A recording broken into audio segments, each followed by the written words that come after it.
ऐसी टेक्निक है जिसमें हम मटेरियल को बिना डैमेज किए उसकी फिजिकल कंडीशन को चेक कर सकते हैं।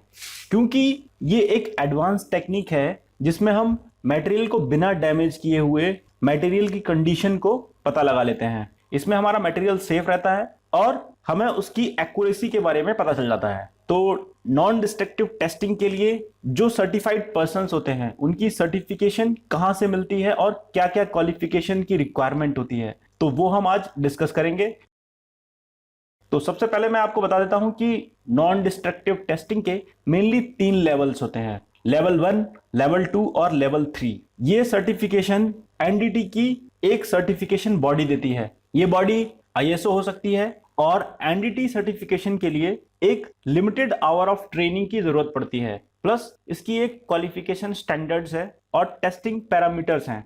ये तीनों ही चीजें जब थ्योरेटिकली एग्जाम के बाद और प्रैक्टिकल एग्जाम के बाद एक सर्टिफिकेशन बॉडी उस कैंडिडेट को देती है।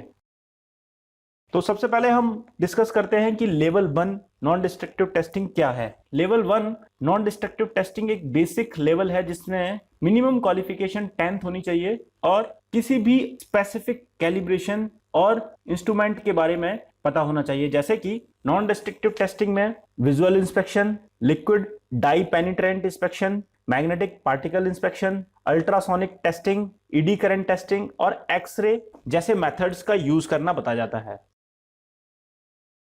इसका एक स्टैंडर्ड है, उसमें ट्रेनिंग आवर जो मिनिमम होते हैं वो 12 to 16 आवर के बीच में वेरी करते हैं। और अगर एक्सपीरियंस की बात करें तो मिनिमम 1 मंथ का कोर्स होना चाहिए। ये 16 आवर की ट्रेनिंग आपको 1 मंथ की ट्रेनिंग के सर्टिफिकेशन वैलिडिटी के साथ मिलनी चाहिए, तभी ये वैलिड मानी जाएगी लेवल 1 के लिए।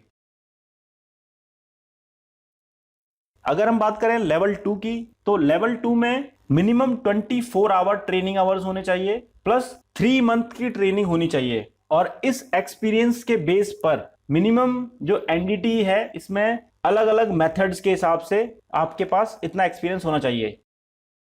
यानी कि मटेरियल टेस्टिंग में आपके पास मिनिमम 24 आवर का ट्रेनिंग एक्सपीरियंस होना चाहिए खुद का। और अगर डाई पेनिट्रेंट टेस्टिंग की बात करें तो इसमें आपका मिनिमम 24 आवर होना चाहिए लेवल 2 में, और रेडियोग्राफिक टेस्टिंग में मिनिमम 80 आवर का आपका एक्सपीरियंस होना चाहिए।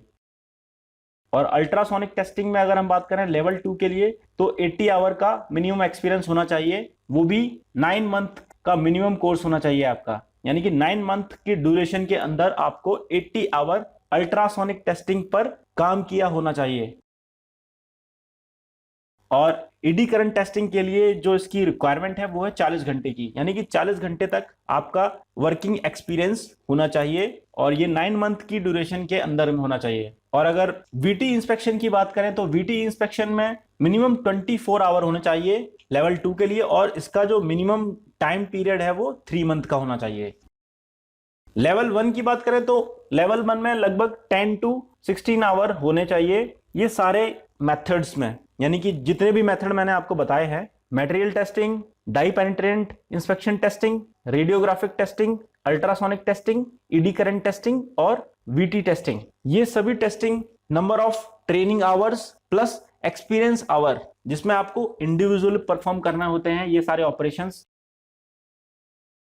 अब हम बात करते हैं लेवल 3 की। लेवल 3 जो है एक ऐसी सर्टिफिकेशन पावर है जो लेवल 1 और लेवल 2 दोनों ही सर्टिफिकेशन वाले कैंडिडेट को सर्टिफाइड प्रोवाइड कर सकता है, और ये प्रैक्टिकल प्लस वर्क एक्सपीरियंस के बाद दिया जाता है, जिसका मिनिमम पीरियड 12 मंथ होना चाहिए मटेरियल टेस्टिंग में, 12 मंथ का आपका ट्रेनिंग पीरियड होना चाहिए डाई पेनिट्रेंट इंस्पेक्शन टेस्टिंग में, और 18 मंथ का आपका एक्सपीरियंस होना चाहिए रेडियोग्राफिक टेस्टिंग में, और इतना ही अल्ट्रासोनिक टेस्टिंग में होना चाहिए, और 18 मंथ का ही ईडी करंट टेस्टिंग में होना चाहिए। तो लेवल 3 जो है सबसे टफेस्ट सर्टिफिकेशन प्रोग्राम है, और ये एक एक्सपीरियंस के बाद प्लस इसका एक रिटन एग्जाम होता है एंड प्रैक्टिकल एग्जाम होता है under supervision of A certified NDT instructor.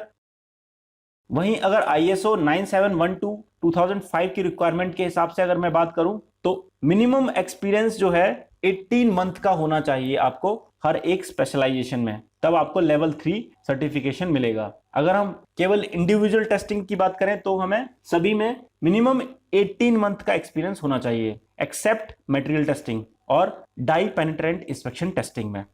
Die penetrant inspection testing और मटेरियल टेस्टिंग में आपका 12 मंथ का एक्सपीरियंस माना जाता है।